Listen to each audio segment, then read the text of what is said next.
The A-List Podcast is brought to you by FanDuel, the exclusive wagering partner of the CLNS Media Network. Happy off-season, everyone. Welcome to the A-List Podcast. It doesn't have an off-season, Kwani. No days off? Team standing. Then okay. You have. You're right. It's off-season for the Celtics. Gary Washburn, Sherrod Blakely, they're still working very hard as we are on the A-List Podcast every week. Let's talk about, just quickly, right into it, very important breaking news. At this point, you probably heard. Sam Cassell was hired, former Celtic, to be a part of the Celtics coaching staff. He's a 15-year NBA vet, played for 8 different teams. He assisted Doc Rivers on the Philly Sixers for the last 3 years. He was, I guess, trying to help them trust that process. But what do you two... I guess he was trying to help them. Kwani, what's wrong with you? That process. Yes. Let's be honest. I heard. The process. I guess he's trying to help them like win a little basketball game or something. No, but clearly it didn't work. So that's why he's coming to Boston. Yes. Hopefully he'll be more successful here. What's wrong with Kwani? I have to throw some shade at Philly. It's always fun when I could do that. Come on. But what do you two make of that hire? It seemed like it was a long time coming, but what do you think? I think Sam gives them a little bit of feistiness that they need. He comes with a championship pedigree. He's won 3 titles. He came into the league and got 2 chips right off the bat in Houston, his first and second year. Then he got one with the Celtics in 2008. I think it's a good hire, but if this is like the signature hire of the offseason, they fell short. Because Sam, to me, if you're going to have as many openings as they have or expected to have, Sam is probably your second, maybe third best hire. There should be someone that they're bringing in that's a little bit more established, a little bit more already or close to being ready to be a head coach than Sam. And then that's no shade at Sam because he's done a good job. It's shade at Sam. It's not. He's a good coach. I just think he's been an assistant for like 10 years. That is shade. Sherrod, when you say that's not shade, it's shade. Remember that. And whenever also, it's shade to Missoula. It's technically no shade. When you say no shade, Sherrod, it's shade. So now, Gary, it's Nostradamus. He knows exactly what I'm going to do when I say what I'm thinking. Well, that's what you do all the time. No Gary, shade. Tell me what I'm thinking now. Oh, my goodness. They need a better assistant coach. That's what you're thinking. Yes. And you agree with me, so stop hating. Wait, but your shade was also directed to Missoula because he's technically the head coach. So you were saying someone that is qualified to be a head coach should be his assistant? Think about this, though. The names that they were looking at were Steven Silas, who's going to be the lead assistant in Detroit, and they were looking at Vogel, who is now – he's got a much better gig than he would have in Boston. Yeah. Those are the caliber coaches that they were talking about, thinking about, and Silas specifically because he was in Boston the day after he got fired. Yeah, which was just mind-blowing to me. So those are the kind of caliber coaches that at some point they had some level of interest in, and Sam isn't at that level. Those guys are head coach. They've been head coaches. They've been on that seat that Joe is in, and I think that's what the Celtics are looking for, someone who can relate to what Joe is going through as a head coach and add some others to that, and Sam is part of that other group. Okay. Now, no shade, though. No shade. No shade, though. Is that a Dr. Pepper? Yeah, what you drinking? You're definitely in the South. Oh my God. Anyway, I think it's a good hire.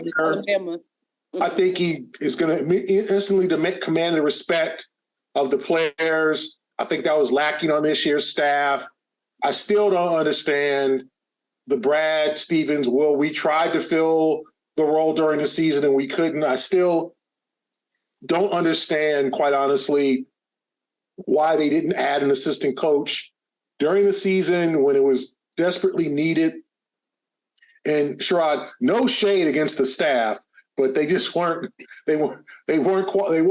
quite qualified. And I think that's probably shade. What you talking about? I'm just saying I'm gonna pull Sherrod, no shade, but I'm gonna shade him. Shade on this podcast today. But I think it's a great hire. I think Sam is close to being a head coach. Now, I don't know why he's not getting interviews.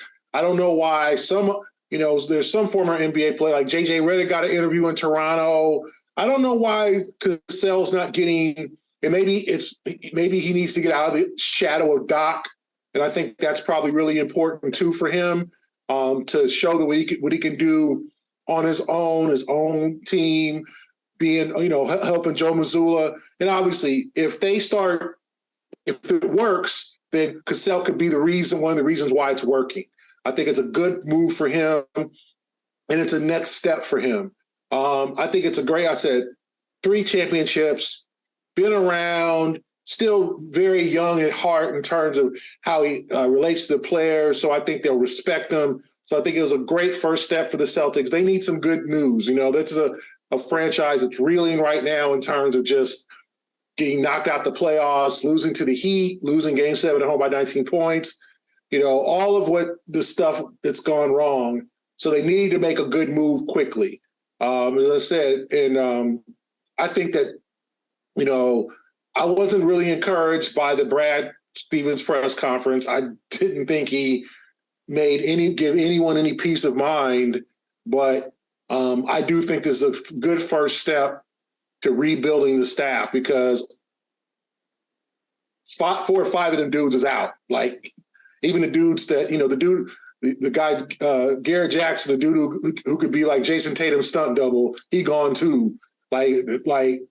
All them dudes, 5 or 6 guys are gone. And those guys behind the scenes that don't get the publicity are very, impactful too. They get to know the guys, they work with them. So the Celtics are going to have to rebuild their staff. This is a good start. I like Sam Cassell. No shade. Yeah. Gary, the point that you made about getting from underdog shadow, it's huge. That is the problem. Years ago, Terry Stotts had the same problem when everywhere he went, he was under George Karl's staff. And the minute he got away from that, went to Dallas and was in a completely different environment, now all of a sudden he became somebody that people thought of as a head coach. And Sam, I think, is finally realizing he needs to get from underneath Doc Shadow. I think even if Philly would have gone deep to the playoffs and everything was copacetic for them, I still think Sam Cassell would have been looking to leave because he's been in the game long enough to know that he knows enough to warrant, at a minimum, getting an interview. And to me, to be candid, to be one of the top 3 candidates for a coaching job. He's won championships. He's been in the league forever as a player. He checks a lot of boxes off. But for some reason, he hasn't really been able to get that traction. And I think a lot of that has to do with the fact that he's been pretty much his entire coaching career, under one coach. And Doc, let's be real. Doc got that 08 championship. He done. And he hasn't had a whole lot of success other than that. He's done. Don't roll your eyes. I think he's done. No shade. All shade. No, all of the shade. Respectfully. But I will say respectfully. Oh, stop it, Kwani. Respectfully shade. This is the shady What are we doing on this podcast? What's going on today? Because y'all on vacation. I'm still here in Boston. Y'all so passive aggressive. I can't with y'all. But Gary, it's not that passive. Just say full shade. Just say full shade. Don't say no shade, and don't say respectfully. Just keep it real. Keep it. Y'all people say keep it real. Y'all keep it real. Relax. Relax. I do think that Cassell, and I also think maybe, if things go haywire, maybe Cassell's the guy who could take over for Joe if something goes really wrong. Oh, wow. Look at you, Gary. I'm just saying, if that happens. I mean, the fact is that I know they were interested in Stephen Silas, but Stephen Silas got a top assistant job. That's more money. Yeah. So the fact that Silas didn't come to Boston is likely means that Cassell's the number 1 assistant. I don't think Sam Cassell is coming to Boston to be the number 3 guy. That's not happening. I don't think he could have been a number 2 guy on a lot of different staffs. I don't think he's coming to Boston to be like number 2 or number 3.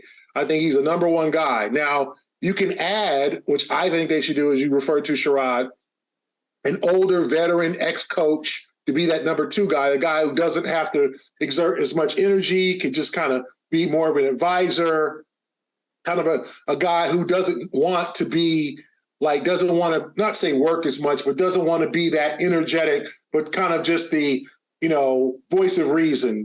Guy can put it on, his arm on hand on Joe's shoulder and say, hey, this is what we probably need to do, as opposed to doing Sam is an active guy. He's going to be yelling at dudes, get your ass in the paint. Like, he's going to be putting in his work. I think they need somebody who's more of a step back. Okay, I've been in this game 35 years. I know what's going on here. A guy, and there's guys out there like that who will definitely love to come to Boston. So I know they're far from finished. And they're going to have to fill out a full staff because, unfortunately, a lot of those guys are gone. Now, I don't know if Brad will try to keep some of those guys, bump up salary, give them promotions. But I know Ben Sullivan, Mike Moser, Aaron Miles, Garrett Jackson are all gone. And most of them guys are headed to Houston. So Brad's got a lot of work to do. And it can't be, it can't be Brad's buddies. It can't be Brad's. Brad needs to open up his mind a little bit. Not the Butler tree. I don't want to know, he needs to open up his mind, him and Joe, and maybe get some guys in there that they might not know as well, but that do good work. There's talk about Charles Lee, but with Charles Lee, he's still up for the Toronto job. Okay, so he's not taking a sales assistant job when he has a chance to coach the Raptors.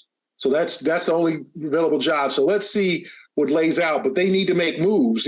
Summer League's starting in a month. The draft is coming up. They need to very much fill out this staff soon. And everyone around the league is filling out their staffs, not only at the top, but also trickling down. And you're looking at the Celtics and you're just like, okay, you got Sam, what's next? Because you need to be active and aggressive. Because and we'll talk a little bit more about just some other folks, but there's one guy that I was thinking of that literally went off the market about a week ago. Mm-hmm. It is one of my favorite players, former players. Ooh, you have a lot. Good boy.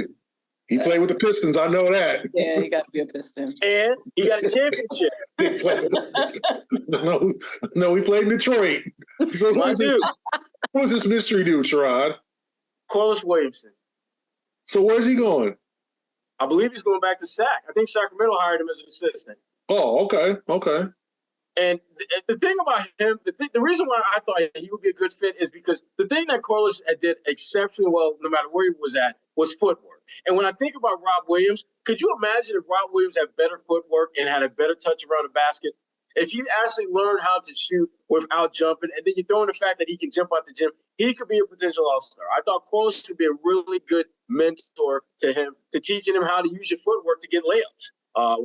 Because Rob can jump over damn near anyone in the league. He just doesn't seem coordinated around the rim enough to be that guy. He doesn't have enough post moves, and Corliss would have been a great guy to mentor him in that regard. So that was the one right. That was my kind of, if I had one guy I would want to add to the staff and it would make sense, he was that guy. Wait, they sure as hell need a big man coach. They got to have a big man coach. They need another big man. Secondly, they need a big man coach to work with Rob. It's about time for Rob to take his game to another offensive game to another level.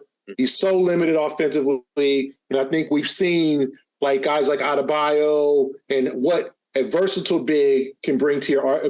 If Brad is talking and we haven't met since the Brad press conference, and we can talk about that. That we're really close and we just need to get a little bit better and all. I just thought that was just so uninspiring if you're a Celtic fan or you follow the team. I just thought, no, you need to get a lot better. Because what did you want to hear from him, Gary? I wanted to hear some fire. I wanted to hear some kind of anger. And he was disappointed. I get it. We should be, we would be hosting game 1 today but it's listen, y'all fell behind 0-3. Y'all gave up game 3. This was not a hard-fought series where y'all took turns at each other and lost in a close 7-game series. I get that. Y'all lost because you guys just fell asleep at the wheel. And there's got to be more than we'll just need to get a little bit better. It's you've made 5 Eastern Conference finals. You won 1 time. This is the prime, entering the primes of Jason and Jalen. You got to say, listen, you don't call guys out but you say, listen, I'm going to make sure that we take this next step because we're tired of falling short. Just a little bit of fire, a little bit of, how, and then the whole, like the thing when it came to we tried to fill the coaching vacancy. What do you mean you tried? Like, it was like, are we going back to Joe? I had full intention, Sherrod, of giving you that $200 I owed you. I had full intentions. Full intentions. No. You're going to do it. Intentions? I'm really going to do it. I had my Venmo ready. It just didn't happen. I forgot to hit the button. I forgot your name. And I didn't want to send it to the wrong account, so I didn't do it. Is that one E or two E? Yeah. Is it Anthony or A or whatever, or Sherrod or, I mean, I didn't want to send it to the wrong A. Sherrod Blakely because there's a lot of those guys walking around. So I had every intention. So I just wasn't inspired at all in terms of just like, what are you going to do to get the team better? You're going to run it back? Okay, you brought Joe back, which I'm thinking, okay, you give Joe a break. Okay, he's going to improve. He's a good young coach. He made a lot of mistakes. He got out-coached in the playoffs. And then I think looking at the finals, when Mike Malone jumps his team for not playing with enough effort in the finals, like that sounds like the Celtics. So it's not only the Celtics, but he acknowledged it. But see, that's the difference, though. It seems that with Joe, a lot of his acknowledgement and ownership of stuff is like delayed. It's like it's on on live replay. Whereas Malone didn't waste no time. No. The game was over. He was just like, we didn't play with effort. Mm-hmm. Joe usually waits a game or two and be like, we got to play with more effort. And we're thinking, like, that was like 2 games ago, right, Coach? No, I agree. So I just think I was not, I don't know what you guys give me your opinion, but I just felt like it was a bunch of just like, like, we should be in the final. Like Brad, how lip service. You got to be a little more. The season ended. Everybody, there's not one person who thought this season was a success. Mm-hmm. There's not one person walking away that thought that's pretty good. Eastern Conference Finals game 7. Like, no, you lost to an AC, and I know Miami's better than the AC. They're showing it in the finals. They're a good ball club, but you lost the first 2 games at home. You went 5-6 in the playoffs at home. You gave up in game 3, like you gave them the series. Yeah. Like they allowed a 46-point third quarter in game 1, wasted game 2, and everybody blamed Grant Williams, and it wasn't his fault for getting in Jimmy's face. Oh, you poked the bear. And you're like, no, he showed some fire. Because the rest of the dudes didn't show no fire. They didn't show much fire after the season ended. They were disappointed. Like, they should be embarrassed. And Brad should be mad. This is your team, Brad. All of your moves. Yeah. And so to me, I needed to see a little bit more. And I'm not saying it's not that he's going to be that means he's going to have a bad off season, and I don't expect him, Brad's a very reserved person. Don't tell me all your moves. Don't promise, we're going to sign a center. No, don't do that.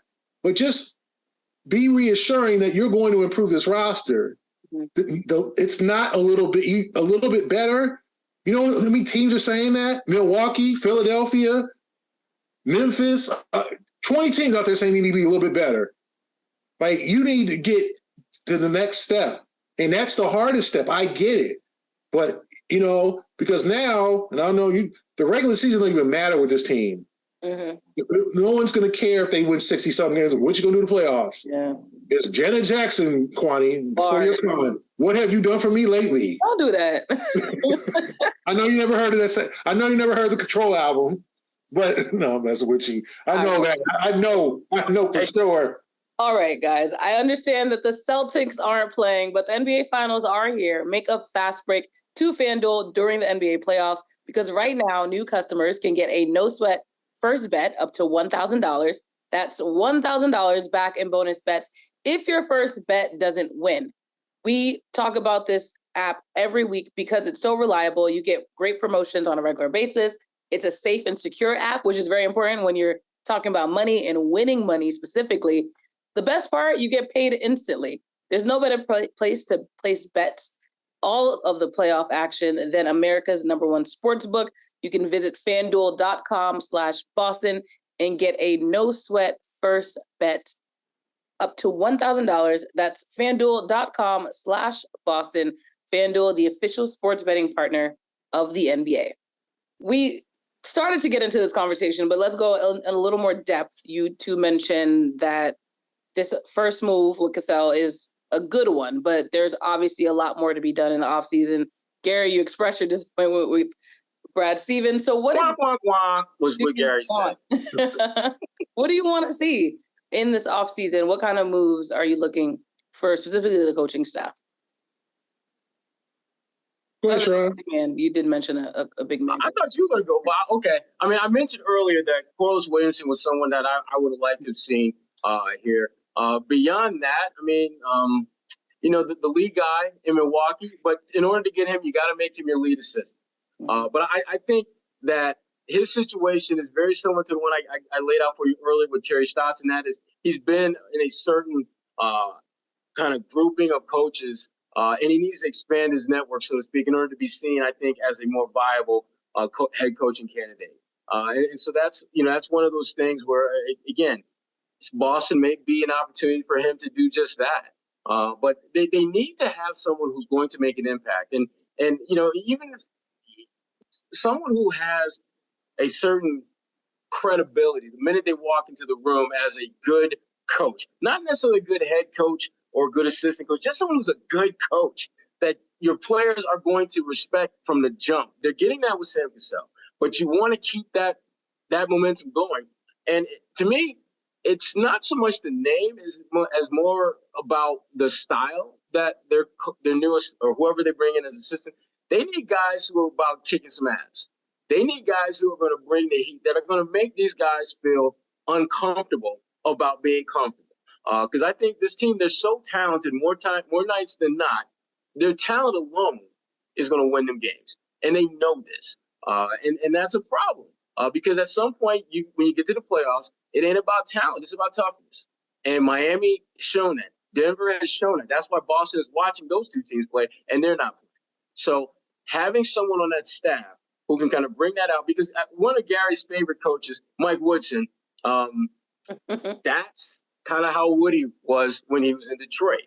You had a lot of real nice, even-keeled guys, and Woody was not afraid to get in their face and say, you are not getting it done today. And they would have a little bit of a contentious back and forth.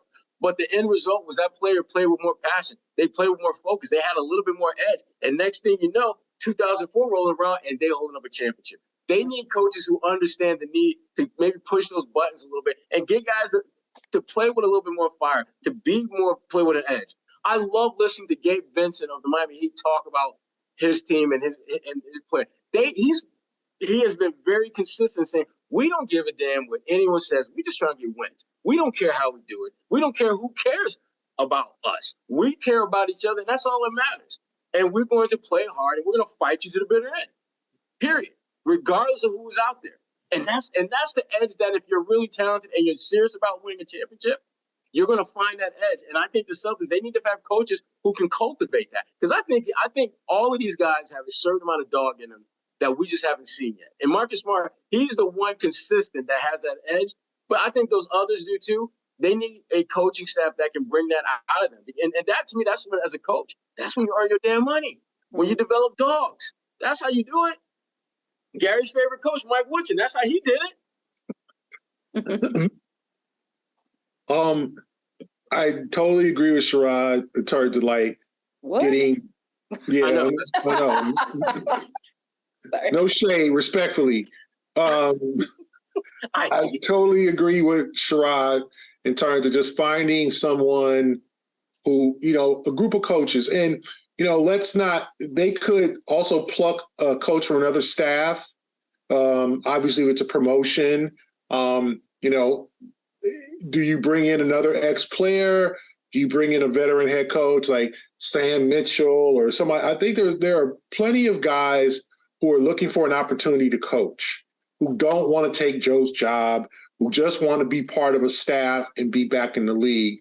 And I think you have to look at that. And I do agree with Sherrod also in terms of just you gotta show some fire here. Like, you gotta be about each other. Like, the Celtics have the most talent. They just don't have the most togetherness. Like, the Heat is just a team. Ubuntu, like, the Heat all have roles. And the one thing I've noticed watching them for 2 weeks, 3 weeks now, in the finals and the Celtic series, like, they all have roles. And nobody come about shots, complain about playing time. It's like they all have a role. They're not, guys are not trying to do too much. Max Strus trying to shoot threes. Like Bam Adebayo's not trying to take three. Like, the Celtics, everybody's trying to be a star sometimes. And that's not a bad thing, but you just need to have guys who know their role, know what they're going to do. And that's partly coaching. That is coaching 101. Hey, man, don't go in the game and try to do too much. And I think that there needs to be some more discipline in the locker room.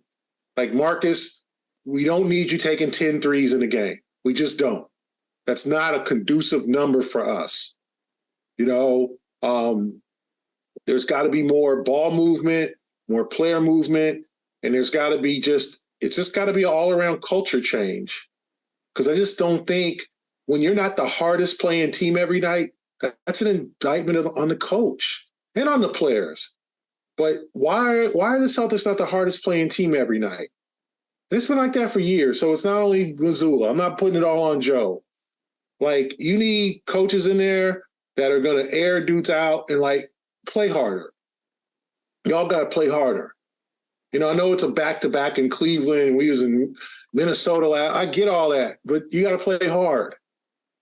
And the one thing you never doubt about the Miami Heat is them playing hard. Now, they might play bad. They weren't great in the Celtics series. They lost 3 straight games or whatever. I'm not talking about a flawless team, but they beat the Celtics. They played harder than them more times than not. And if I'm the Celtics, that's embarrassing. You got outplayed and out-hustled, out-toughed. When is Celtics going to be a tough team?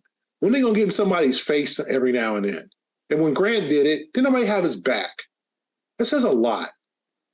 That was a problem. That was when Grant got in Jimmy Butler's face. And I don't expect Jason. Jason's a great player, great kid. Like, you got too many damn friends in the league. You got too many damn friends in the league.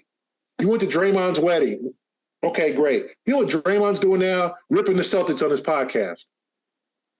That's your boy, though. That's your boy. Like, you can't be everybody's homeboy.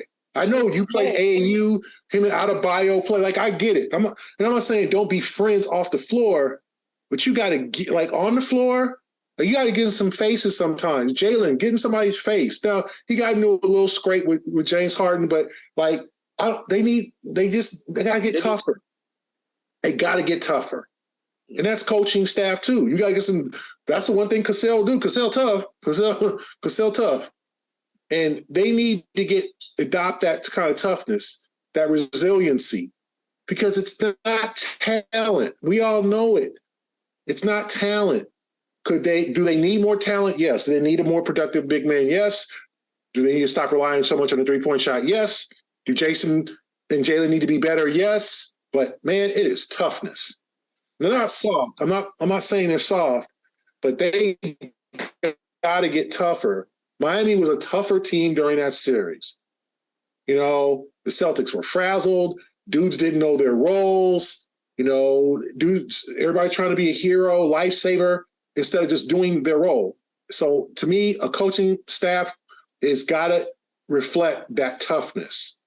And if Brad's got to get a guy that he previously didn't like as a player, you got to go get Kenyon Martin, or you got to go get Ben Wallace, or I'm speaking Sherrod's language right now. Yeah, don't bring in Ben. Sherrod will be. Sherrod want to throw that dude a parade when he gets to Boston. But I will pick him at the airport. If you need him, pick him up. Get him lodging for the first 2 nights. Yeah. But if you got to go outside your box and bring someone in that not everybody loves, then that's what you got to do. There's too many nice guys around this organization. I'm talking about the coaching staff. Like, there ain't no MFs. And you need, not on the roster, like some dudes. You know, Jimmy Butler's an MF, man. Gabe Vincent, that's a tough dude. And maybe it's because they came from nothing and they were undrafted and Jimmy's a late first round. I get all that. And some of these guys, but you got to be tougher. And you need a coaching staff that demands more out of hard practices, off-season workouts, all the above. Jalen should not be having a problem with his handle. Robert should not, it's taken Robert 5 years in the league. No, not a hint of a post game. Why? What's wrong? It's on the players too. It's up on the players. I always say, people, what's the difference between college and the NBA? The college, Coach K, Jim Boeheim, they'll get their staff will work with you throughout the year to get you better. The NBA gives you all the amenities. You want the coach? He'll be there whenever you want him to. You want a gym? Here are the keys. Here's the key card to the gym. But it's on you to improve. Joe Mazzulla might call how y'all doing. He is not going to spend a month with you to help you work on your game. That is on the players. So that's on Robert Williams. That's on Jalen. That's on guys who need to take a step forward. So it's a culture change. I'm not talking about their culture is trash. Don't get me wrong.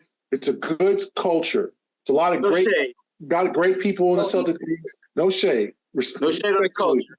Respectfully, there's a lot of good people in the organization, but the players need to get tougher and they need to add some dudes. And I just think it's important. Brad has to add guys outside of his box, not the Butler tree, not a bunch of nice guys who are like, he either doesn't know or might not have liked as a player, who can bring that toughness and that resiliency to that organization to where they can gut out wins like that. You look at the Heat, the Nuggets are even a team. Now, they're not the greatest team, but they got toughness, right? And they all have roles. And the same thing, that's the thing I noticed between the Nuggets and the Heat and the Celtics. Not too many dudes in this series trying to do too much. There's not many guys straying outside. There's not many guys, no, I got this. And the Celtics need a change like that. So I just think, and I'm not going to name a bunch of them, but I think it's got to be people that Brad might not know. And I think he's open to that. I don't think he's closed-minded, but it can't be a bunch of nice guys. I think Steven Silas is a nice guy. I'm not saying he's not a good coach, but I think they ran over him some in Houston. They need to get a dude who's like, oh, no. You need to be here.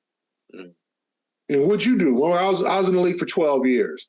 That's what Sam was going to bring, so to me, it's not only a coaching change, it's a culture adjustment because you are losing these games. They lost. I was there in the bubble. They lost to the Heat because the Heat were the tougher team down the stretch. That's what it was. The Celtics were a more talented team in that year. Miami was a 5th seed that year. They snatched their lunch because they were tougher down the stretch. They were more resilient. They knew they could break the Celtics. The same thing happened in this series. It's a more painful because you had Game 7 at home and all that, but that's what the Celtics have to get over. It's also psychological, not just on the floor. It is a mentality that they have got to get tougher. You know what? When you start talking about toughness, the one thing that I'll say about it is toughness has a way of trumping talent. When you're talent deficient, your toughness can compensate for that. And I think the Miami Heat are a great example of that. Toughness has a way of trumping lack of talent, which the Miami Heat have done a good job with. I think the Celtics, when they start looking at pieces to add to that coaching staff, toughness has to be the one common thread that binds most, if not all, their coaches. I look at a guy, and frankly, if you're trying to figure out how to be tougher, one place you should look at are teams that are established, tough-minded groups like the Miami Heat. Why wouldn't you make a run at a Caron Butler, who played at UConn and had a great NBA career and brings a legitimate toughness to that bench? Why wouldn't you make a run at a Jamie Young, who's a former Celtics assistant, who I can't recall any other assistant I've been around who picked up technicals in summer league? He has that kind of intensity. So to me, those are the types of coaches that, as you're trying to reconfigure and recalibrate your culture, you need to inject those type of coaches into the mix. And I think the Celtics are going to have opportunities to do that, but they need to act fast because coaches are flying off the shelves ASAP. Let me see if you agree with me here, Sherrod. Oh, Every great team has an assistant coach that you don't want to step to. So, like Caron Butler, Darvin Ham. Yes. Darvin, you don't want to see that dude in the dark alley. Yeah. So the Celtics need to bring on a coach who scares people. But I do think, again, I can't believe I'm agreeing with Sherrod. No shade. Respectfully, no shade. That the toughness things gotta be increased. And I said before, and I can't repeat this anymore. Brad has to go outside his circle and his box, and I think he's open to it. Mm-hmm. I think the Sam Cassell move was open. I'm sure he's good with Doc. I'm sure he talked to Doc, and Doc gave him rave reviews and whatever because he wants to see good things for Sam. I think Sam is obviously a fan favorite still in Boston. Any member of that 08 team is revered in Boston, and I think people know that dude is like a good communicator, a good coach, and still has a youthfulness that he can get with and hang out in terms of like getting to know off the floor Jason and Jalen and Marcus and those other guys and be good with them and be a unk to them or a big brother or whether maybe even a father figure, whoever, who knows. But I do think that they need a culture adjustment. And I think that's the most important thing here is, if you're going to run it back, okay, and who knows if they will. We'll see. Like Danilo Gallinari as a player option. We'll see if he exercises it and comes back or becomes a free agent. We'll see how that goes. I think he'll pick it up and exercise the option, maybe his obligation to the Celtics, knowing his best chance to win a title. He wants to win a championship. That's going to help. Who knows what's going to happen with Grant and then Peyton Pritchard. And then, I do think they need a more productive big man in there because I think Al is showing signs of age and you might want to decrease his role some. And I don't know if you can increase Robert's role because of his injury history. But I also think you gotta increase the toughness. And that might add to the roster too. As we've all said, as that prophet Doc Rivers said, every great team has a crazy guy on it. And I don't know the Celtics crazy guy. Like you got to have a new name quite right. Like who's gonna be your enforcer and be that guy that And I just think that So I think the changes are numerous and they're subtle in theory because they are a good club. You don't need they need to sign 2 free agents, major free agents. No, we're not Charlotte. They're not Charlotte here. I'm talking about this Minnesota and some of these teams that need Portland. But you do need a lot of adjustments. And it starts with the coaching staff, and it starts with Brad stepping up, going outside of his box, and making some positive moves. Whether you're looking for a coach for your team or just a point guard for your small business, no need to fret. You need Indeed. Indeed is a hiring platform where you can attract, interview, and hire all in one place. Instead of spending hours on multiple job sites searching for candidates with the right skills, Indeed is a powerful hiring platform that can help you do it all. They streamline hiring with powerful tools that you can find your matched candidates with. With Instant Match, over 80% of employers get quality candidates whose resume on Indeed matches their job description the moment they sponsor a job. One thing we love about Indeed is that it makes hiring so much easy. It's all in one place. Candidates that you invite to apply are 3 times more likely to apply to your job than candidates who only see it in the search. Even better, Indeed's the only job site where you only pay for applications that meet your must-have requirements. Indeed is an unbelievably powerful hiring platform, delivering 4 times more hires than all other job sites combined. Join more than 3 million businesses worldwide that use Indeed to hire great talent fast. You can start hiring right now with a $75 sponsored job credit to upgrade your job post at Indeed.com/A-list. Offer good for a limited time. Once again, claim that $75 credit right now on Indeed.com/A-list.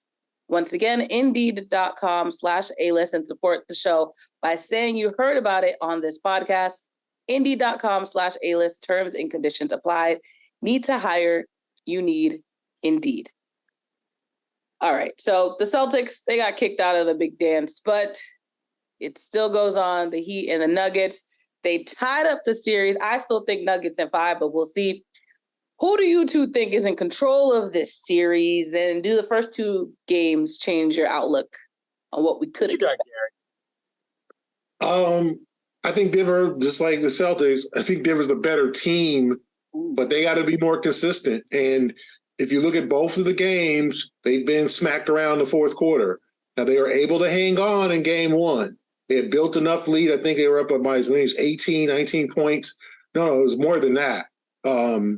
And they slowed down the fourth quarter, but they ended up hanging on and making some plays on the stretch. Game 2 was a little different. They were up 8 entering the fourth quarter, and Miami went on a 15-2 run, and suddenly Denver was in trouble. So the Nuggets have to close out games. They got to be better in the fourth quarter. We'll see the atmosphere. First NBA Finals games in Miami since 2014. So the crowd will be hyped. It's an 8:30 start, so the late arriving crowd will have plenty of time to get there on time. It's early in Miami. Yeah, it's not an early game. So I think we're going to see what the Nuggets are made of in game 3, because if they lose game 3, then all the pressure is on them to win game 4. You don't want to fall behind 3-1 just as the Celtics. So I think it's kind of even at this point. Like, I don't think Denver's in control. I think they're the better team, but they got some things to work out in terms of Michael Porter Jr. has been a no-show. He's been a total witness protection program in this series so far. And Jamal Murray was shut down by Jimmy Butler in game 2. Jokic went for 41, but nobody else had more than 18. So they got it in, Contavious Caldwell-Pope had some real silly fouls in the stretch. He was doing a little too much on the floor. He was kind of sometimes his Marcus Smart impression. So I think Denver should win, but Miami's got all the momentum. I'm sure they're going to make more adjustments. So I think it's an even series. I would say it would be an even series, but I think Denver's going to win game 3. And the factor that's going to come into play in a bad way for Miami, in my opinion, is Tyler Hero. They right now have a very good rhythm with Caleb Martin, Max Strus, Gabe Vincent. And when you inject Tyler Hero into that means each of those guys is probably going to get a little less run. And Tyler is going to be working his way back into playing shape. And yes, he's a really good scorer, but he has not been a very good playoff scorer. He's averaged 20-plus points in the last 2 seasons, but he's never averaged more than a dozen points in the playoffs. And his efficiency has never been exactly, amazingly awesome. And he's actually been worse in terms of efficiency the last couple of trips he's been to the playoffs. So injecting a guy who, statistically speaking, if you go by the numbers, isn't necessarily going to give you that stimulus boost that you're looking for. Couple that with Denver being, I think, on a much higher alert as far as getting others involved besides Jokic. I think Denver's going to win game 3 handily, and it's going to force, I think, Spoelstra to continue to adjust on the fly, figuring out how do you bring Tyler Hero back into the flow of things without being a detriment to the great rhythm that his other wings are in now. Because the idea that he's going to be getting like 25, 30 minutes and Caleb Martin might be down to 20 and Gabe Vincent might be down to 25. I'm not crazy about that, because the thing that I like about those guys is they're giving you business at both ends of the floor. Caleb Martin is not a defensive liability the way Tyler Hero is. Gabe Vincent, even when he's guarding guys bigger than him, is still a better defender than Tyler Hero. And if they're giving you buckets and they're playing better defense, what exactly are you getting of value from Tyler Hero? So that I think that's going to be one of the – and listen, if Miami goes down, let's say they lose in 5 like Kwani believes, and they lose these next 3 games, and Tyler Hero plays in all 3 of those games and they lose, you better believe there's going to be calls out there for like, y'all need to move. Because you got guys who are giving you the offensive punch that you get from him, and they're playing better defense. So that's an issue that Spo, I think, they're going to and Miami, they're going to have to address at some point in the offseason. But again, I still think Denver's going to win. I think it'll be 6, though, Kwani. I think Miami is a little too tough to go down in 5. But, I still think Denver's going to, at the end of the day, Denver's going to get their first chip. All right. Well, you've heard it here. Games 3 and 4 will be in Miami. The next one is on Wednesday, and then the one after that will be Friday night. I think you all have heard enough from us for this week. Hopefully you got your chores done. Maybe you were listening while you were doing the dishes or whatever. But sure. I don't know. Adult chores. That's what We thank you all for listening to another week of the A-List podcast as Gary rolls his eyes for Gary Washburn. Just our viewers got dirty houses. Yeah, no shade, though. Hopefully y'all got some chores done. Hopefully y'all clean y'all house. Maybe you were taking a break from your job. Get back to work. Get that. No shade. No shade. Y'all. Good night, LA. I'm kidding. All right. Thank you for listening. We'll be back next week.